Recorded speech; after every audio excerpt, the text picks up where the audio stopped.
Welcome back, creatures, and welcome to the new creatures. I'm hoping that my entertainment isn't loud so that I can do this video with that in the background, because I kind of need it. My anxiety and stuff has been really doing my head in, so I need noise.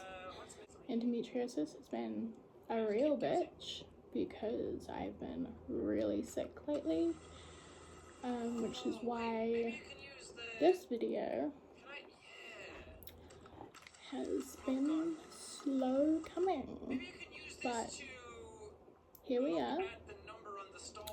And without further ado, my name is Mikey and this is my new project. This is my series where I talk about urban legends, which I am obsessed with, and I do my makeup at the same time. I won't be doing just any makeup though. I will be doing special effects makeup. I won't be showing any of the products or demonstrating any of the steps with today's look. So if that is something that you are wanting, like whether you want to know the products or are wanting a tutorial, please let me know in the comments below. Today's makeup is, and yes, I am aware that it is April as I'm filming this, but I am doing a Halloween makeup catch-up look. It is not based on today's urban legend, and today's urban legend is all about the Dark Watches. Just finding my notes and then we will get on to it. Onto the Dark Watches.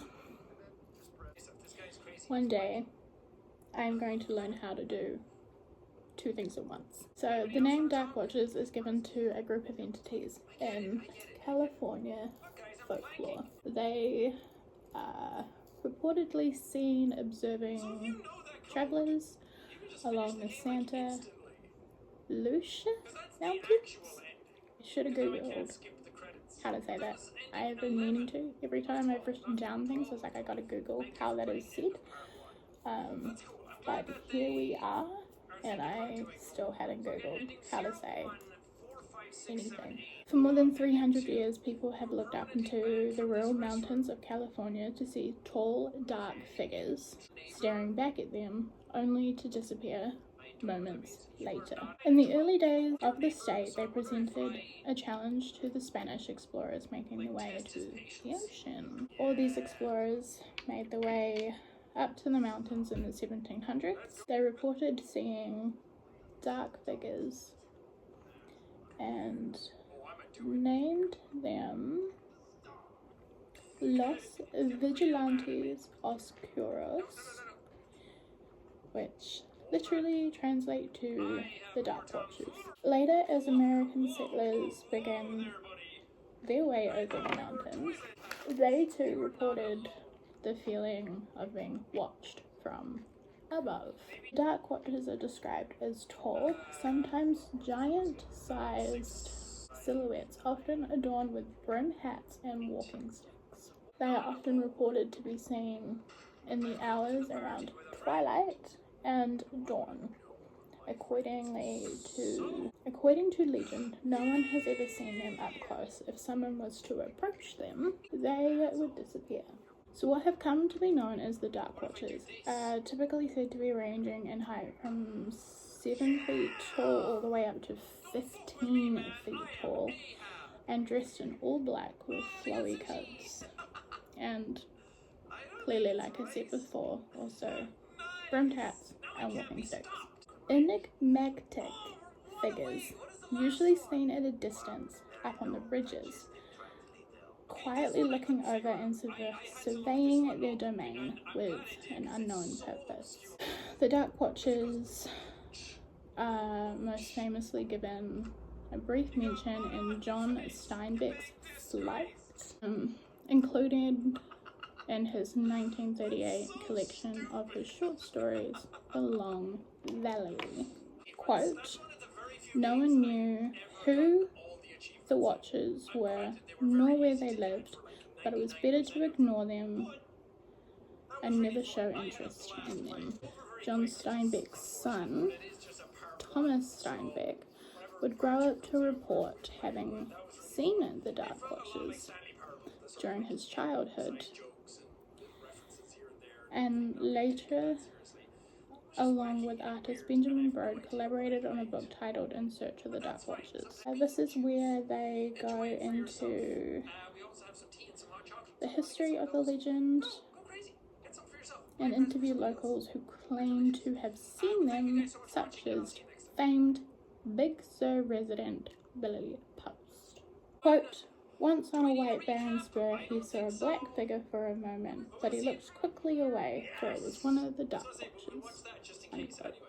Quote, "They did not bother one who stayed on the trail and minded their own business." Steinbeck's mother, Olive Hamilton, was a believer of the Dark Watchers. She told him that she saw the Watchers several times and even traded with them, leaving gifts of fruit, nuts, and flowers in a shaded alcove near Mule Deer Canyon, and receiving gifts from the Watchers on her return trips. According to the newspaper archives, in the mid-1960s, a Monterey, Pennsylvania local and former high school principal went on a hiking trip in the Santa Lucius Mountains when he suddenly spotted a dark figure standing on a rock and surveying the area. When the principal called out to the other hikers, the creature, which is you guys, vanished. Legends say they are a group of migrating entities that stalk travelers along the mountain range, endowed with exceptional hearing and impeccable eyesight. They prefer paranormal researchers to reveal themselves only to travelers with carrying simple possessions like hats and walking sticks instead of high-tech equipment. Despite all of this, though, there are possible explanations, so let's dive into those. Illusions, hallucinations, and misinterpretations of natural stimulus brought on by exhaustion or isolation have been proposed by psychologists. Infrared sounds caused by low winds can cause feelings of uneasiness and anxiety in some people, and is frequently connected to paranormal sightings. An optical illusion known as the Brocken spectre is a plausible explanation for this legend. A Brocken spectre, also known as a mountain spectre, can occur in certain atmospheric conditions when the sun is at a particular angle. The subject's shadow can be cast onto a cloud bank around them, creating the illusion of a large, shadowy, humanoid figure. What they really are, said Brian Dunning, the publisher of Spectacoid magazine, is unknown. They are most likely many different things. Most likely, many different things are likely behind what various eyewitnesses have interpreted as the Dark Watcher sightings. Probably some have been caused by shadows, tricks of the light, or even trees. Probably some have even been sightings of actual people or animals who were standing on their hind feet for a moment. Some have probably even been people who thought they saw something out of the corner of their eye, which disappeared when they turned to look at it.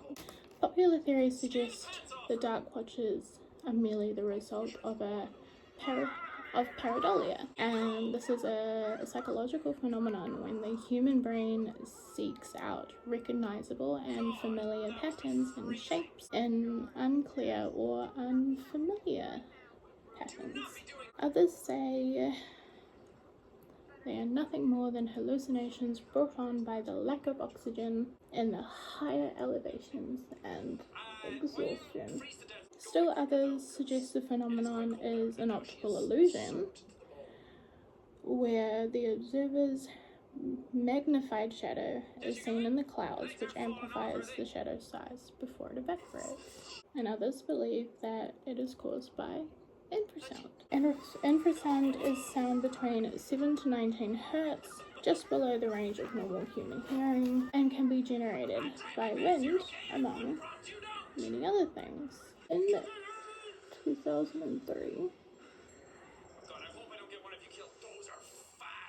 a psychologist and paranormal debunker, Richard Wiseman, and several of his British colleagues conducted an infrasound experiment. In it, they subjected 700 people to a concert featuring 4 pieces of music, 2 of which contained 17 hertz tones at a volume just at the edge of human hearing. As a result, some 22% of the audience reported feeling anxious, uneasy, or fearful. Others reported a pressure in their chest or chills running up and down their spine. These results suggest that low-frequency sounds can cause people to have unusual experiences, even though they cannot consciously detect the infrasound. A later British study in 2008 by psychologist Christopher French found that when he put volunteers into a haunted room rigged with infrasound generators, most people reported at least some slightly odd sensations such as a presence or feeling dizzy, some even reported terror, which he hadn't expected. For now, however, no one knows for sure whether infrasound, optical illusions, or lack of oxygen is to blame. Maybe it's none. Maybe it's the Dark Watches. Why does everything have to be scientifically proven? Why can't they just exist in peace? I don't know. I've never seen one. I don't ever plan on seeing any. That's just my opinion. I go through these scripts a lot faster than I think I will. So I'm gonna finish this eye, and then I'll finish the script for the Dark Watches. So I'll be right back. Alright, so I'm back. I've done that eye. I have a teeny tiny little bit more to do, but I'm going to finish this script, and then I will finish that up, and then I will do the end of the video and show you the complete look as well. So before any of that, let's finish talking about the Dark Watches. So as I was saying before, no one knows whether it's infrasound, optical illusions, or a lack of oxygen that is to blame for the sightings of the Dark Watches. In fact, no one knows for sure what the Dark Watches are, or where they come from, or where they go when they disappear. While it is likely the phenomenon is scientifically explained away as the brain playing tricks on the mind, if they are real, they have been wise enough to leave no tangible evidence in their existence, apart from apparently gifting, is it Olive? Is that her name? Yeah, Olive, because she gave them gifts as well. It's like the Fae. They leave no tangible evidence, and therefore we don't know whether it's a scientific explanation or if they are actually an urban legend. Right, there we go. All the information that I have read out today can be found either on Wikipedia. Look, I know, but fact-checked. From the Daily Yonder. Now, I don't know how reliable that site is, but those are the 2 sites that I used to make my script today. And here we are at the end of the video. This is the final look.